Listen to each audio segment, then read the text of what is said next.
E aí, pessoal? Eu sou o Renato Quintiliano. Essa é a primeira série do canal.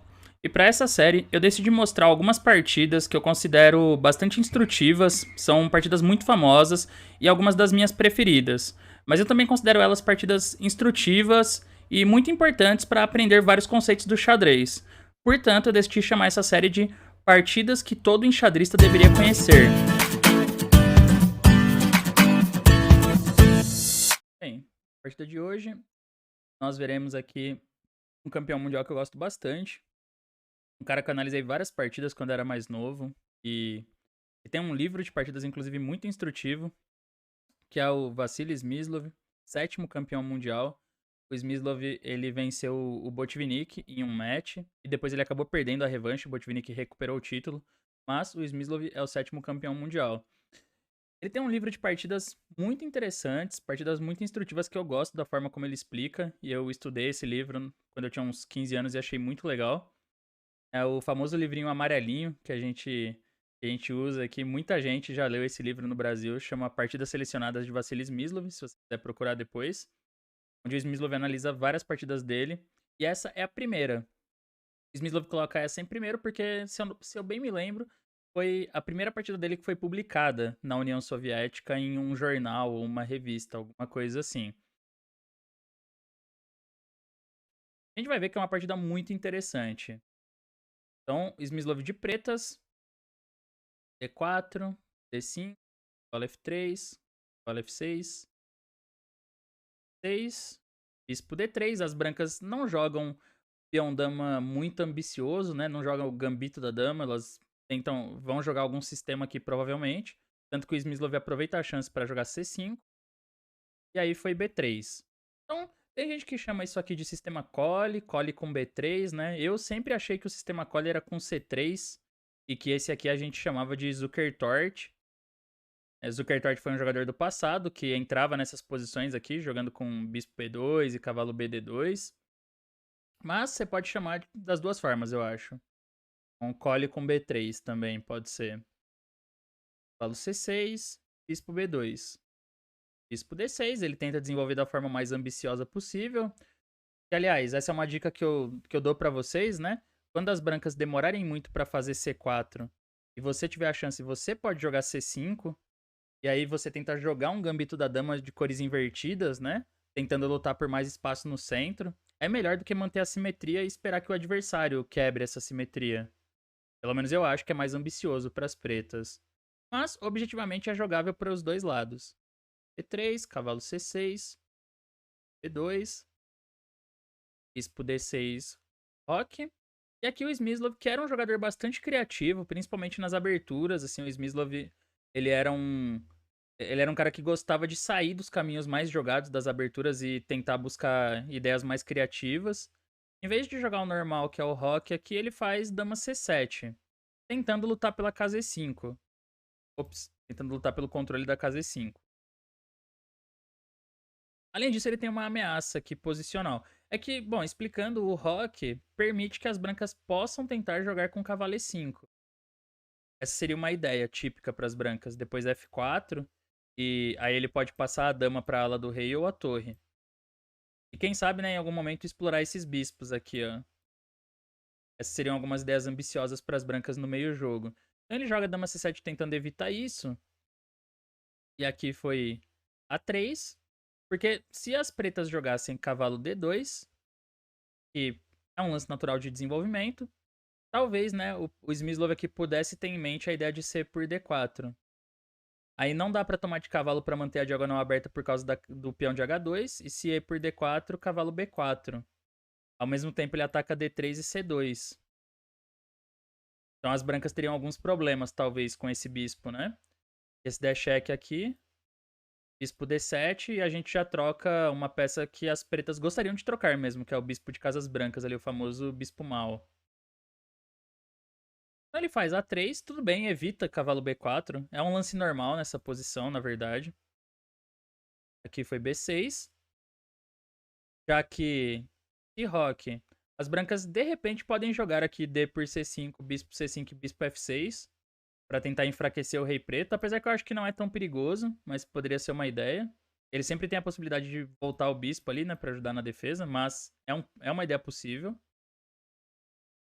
Então, ele continuou desenvolvendo aqui B6, E4. Afinal, já nesse caso, se tomar em F6 ali não é tão bom, né? Porque a abertura da coluna G é interessante para as pretas também, para tentar atacar, como não rocou ainda. Foi C4, B7, cavalo C3. O branco tenta agora, né, buscar uma tensão no centro, ameaça cavalo B5, isso ele fez A6. E agora jogou torre E1. Torre E1 é um lance meio, não vou dizer passivo, assim, mas ele não é tão ativo. Provavelmente, a melhor forma de tentar explorar o jogo das brancas, e tem só uma pequena vantagem aqui, que é o fato de que as brancas já rocaram e as pretas não ainda, eu acho que seria trocar tudo no centro. D por D5, E por D5, D por C5, B por C5 e cavalo A4 agora. E essa posição ela é bem interessante e bem tensa também, porque ele tem a possibilidade de torre C1 e começar a bater no peão de C5, né? Ou dobrar em F6 mesmo e tentar jogar em cima das fraquezas de peão das pretas, que aí podem ser um pouco preocupantes. Mas ele jogou torre 1 aqui, o Gerasimov, e o Smyslov aproveita a chance para tomar em D4. Por que ele faz essa troca, né? Quando troca em D4, o bispo de B2 ele fica bloqueado, definitivamente, né? Então, as brancas não terão mais a possibilidade de jogar D por C5 aqui. Esse é um momento bem importante quando ele toma em D4, porque ele não precisa mais ficar se preocupando com peão dobrado em F6. Justamente por isso, agora ele faz roque. Aí ele não precisa mais se preocupar com a ala do rei debilitada. As brancas, então, jogaram cavalo A4. Foi uma jogada bem razoável essa. Ele tá preparando C5 pra tentar expandir a ala da dama e, quem sabe, abrir o bispo, né? Então, como ele perdeu a chance de jogar D por C5, agora ele quer forçar um outro jeito. Quer forçar as pretas a abrirem de novo essa diagonal ali. Então, o Smyslov vendo isso, ele joga bispo F4, antecipando, né, o C5. Além disso, o bispo em F4 tira a casa C1 da torre. Portanto, impede, né, que essa torre venha para a coluna C, que poderia ser interessante para as brancas. E agora, segundo os cálculos do Smyslov, pelo que ele diz aqui nos comentários, as brancas deveriam ter jogado C5. B5, não vai abrir o bispo de B2 ali de novo, né? E aí cavalo B6 mesmo, torre D8, e ele dá A4. É uma variante interessante, pressionando a ala da dama. Isso levaria a um jogo confuso, aí, um jogo mais complexo. O lance que as brancas fazem, a princípio, também parece uma ideia agressiva, que é cavalo E5. Esse parece um lance bem ativo, né? Porque o cavalo tá bem em E5 à primeira vista e também ele libera F3 pra dama, pra tentar atacar aquele bispo, né?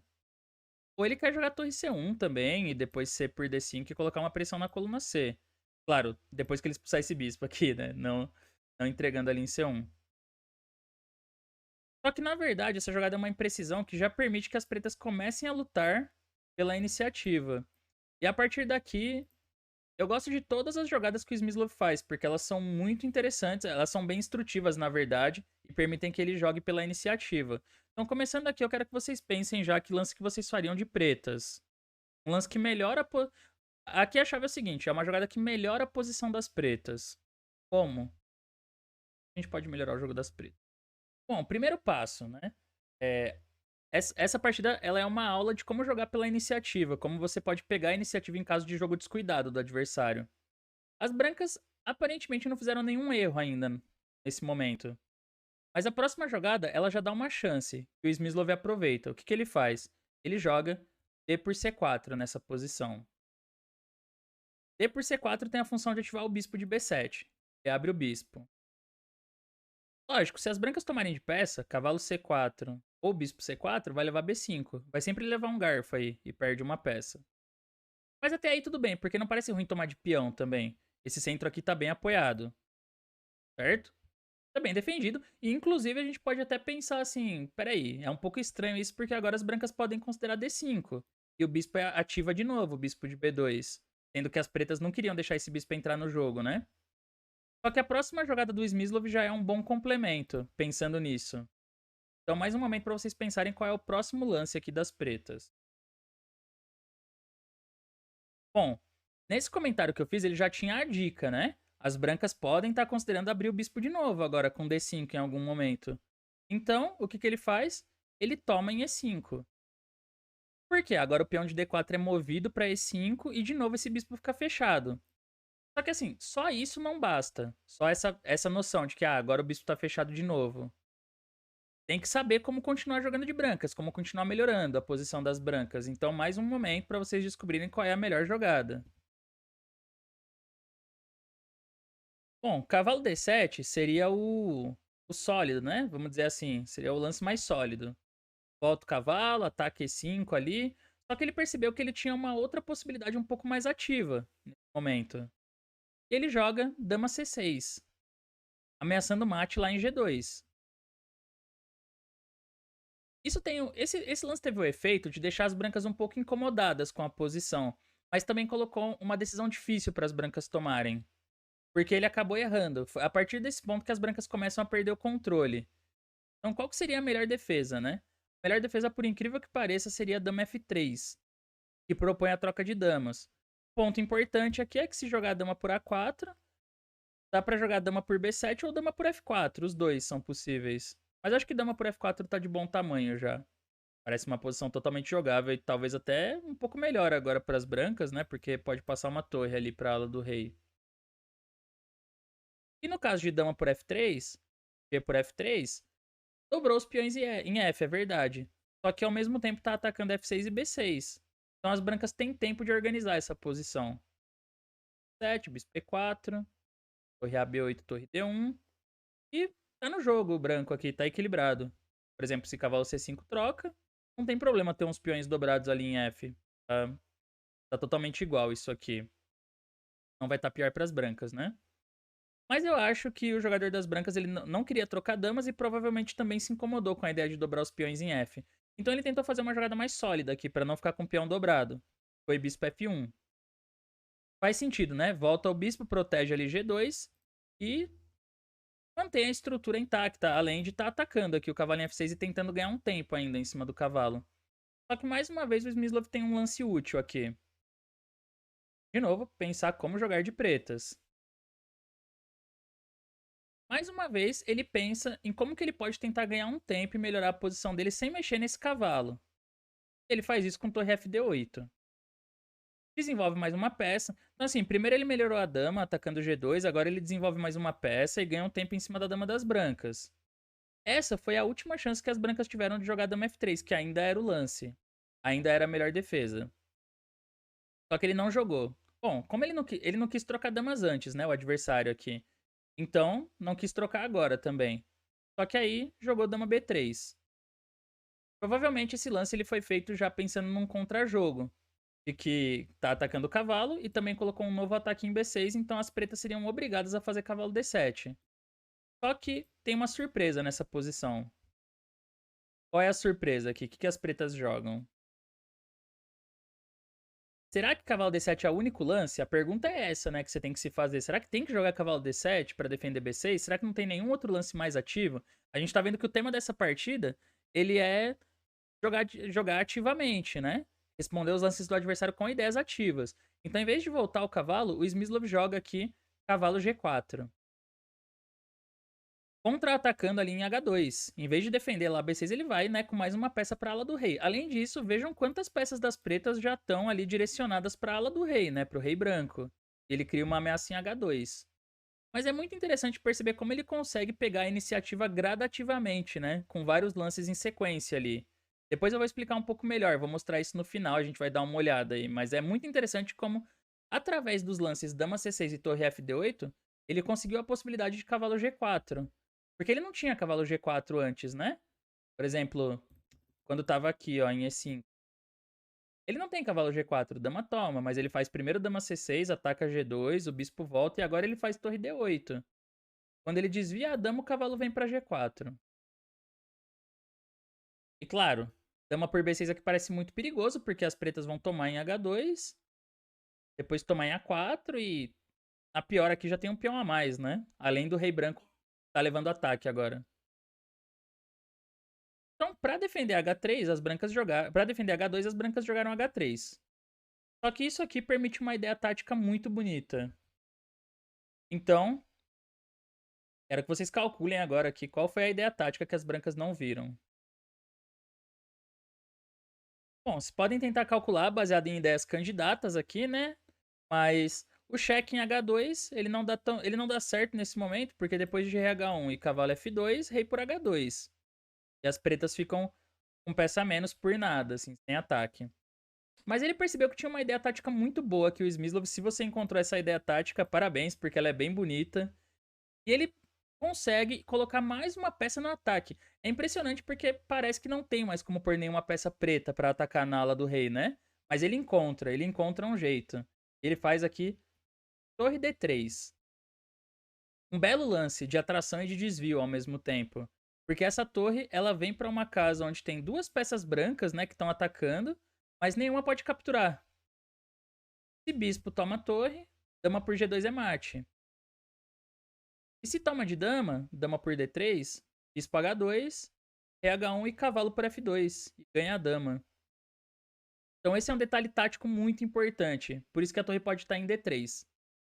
Percebendo, né, que a coisa está saindo do controle, as brancas jogaram dama por B6. Mas agora vem o complemento da ideia tática. Então, de novo jogam as pretas. Como vocês continuariam depois do dama por B6?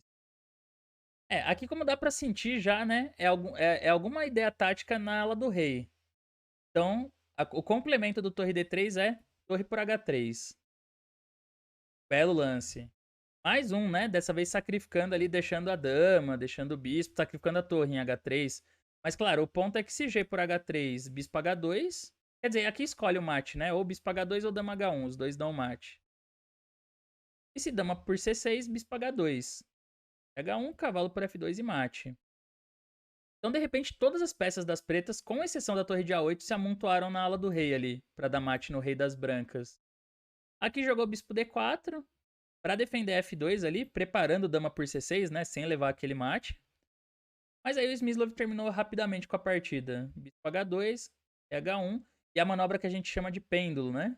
O bispo fica indo e voltando e dando descoberto com a torre. Mas aqui as brancas abandonaram. Porque depois de bispo toma E5. Rei G1, ele volta a dar o cheque em H2, rei H1 e agora dá o descoberto ganhando a dama. Então, essa é uma partida simples, ela é uma partida curta também, mas eu acho muito interessante a forma como o estilo do Smyslov aqui fica muito claro. O Smyslov ele é um campeão mundial por ser conhecido com um estilo que a gente chama assim de clean, estilo limpo. Então as partidas dele, elas sempre têm uma sequência lógica por trás dos acontecimentos que é muito bonita, mas que funciona também de um ponto de vista tático e concreto. Um exemplo, essa partida é um exemplo perfeito disso. Porque a gente pega e vê a partir do momento do lance 14, quando as brancas jogaram cavalo E5. Então, assim, o branco joga cavalo A5 pensando que a posição ainda tá interessante, né? Tem uma vantagem de espaço. Mas a partir daí, cada jogada do Smyslov tem uma razão lógica muito forte por trás. E sempre tem uma justificativa tática também. E sempre tem um plano ambicioso que permite que ele pegue a iniciativa. As brancas não imaginavam que cavalo E5 aqui tava na hora errada, né? Que chegou na hora errada. E que por isso vai perder, o preto vai pegar a iniciativa. Mas o ponto é que se ele jogasse C5, que era o lance recomendado, seria mais difícil do bispo de B7 entrar no jogo. Bem mais difícil. Quando ele joga cavalo E5, os lances eles todos têm uma sequência lógica e vão se encaixando um depois do outro. Então, primeiro ele ativa o bispo, D por C4. Aí B por C4. As brancas estão sonhando que dá pra mandar um D5 e ativar o bispo, dá pra mandar um D5 um dia, né? Então ele joga cavalo por E5. D por E5 bloqueia o bispo. Só que agora ele já tá percebendo que ele tem algumas jogadas pra tentar ganhar tempo em cima das peças das brancas. Dama C6, ele tá tocando em G2, mas também fica atacando o cavalo de A4. As brancas se defenderam mal, é verdade. Dama F3 tinha que ser o lance, né? Mas aí era um finalzinho que deve ser equilibrado, só que as brancas consideraram que não deveriam entrar nisso, que não gostou do final. Então jogou bispo F1. Será que ele tira o cavalo agora? Não, ele joga torre D8. E ainda tá pressionando o G2 e agora ganhou um tempo atacando a dama. Última chance de dama F3, né? Porque agora dama B3, o cavalo ganha essa casa. Ele não precisa mais voltar pra D7, ele pode ir pra G4. E de repente já tá uma pressão em cima do rei. Depois de H3 vem a conclusão tática com torre D3. Mas tudo isso por causa dos lances anteriores, né? Por causa de dama C6, por causa de torre D8. E no final as peças todas estão cooperando. Então tem uma lógica muito bonita por trás dessa partida. O arremate é bem legal, mas existe uma lógica ali na forma como ele toma a iniciativa que eu acho muito bonita, que eu gosto bastante. Então, acabou abandonando aqui depois do bispo E5. Bom, espero que vocês tenham gostado da partida de hoje. Ela não é tão conhecida, não é uma das partidas mais famosas do Smyslov, mas eu gosto bastante. Como eu disse, é a primeira desse livrinho aí que tem várias partidas instrutivas. O livro chama Partidas Selecionadas de Vassily Smyslov. Bom, se você gostou, não se esqueça de deixar o like, de se inscrever no canal se você não tiver inscrito ainda, para continuar recebendo, né, ativar as notificações para continuar recebendo mais conteúdo de xadrez aí. Deixa nos comentários o que você achou da partida, se você já conhecia, se você conhece muitas partidas do Smyslov, assim como sugestões, né, para aparecer na nossa série aí, partidas que todo enxadrista deveria conhecer. Eu tô sempre lendo os comentários aí, pegando as sugestões da galera. Então, obrigado, pessoal, e até a próxima.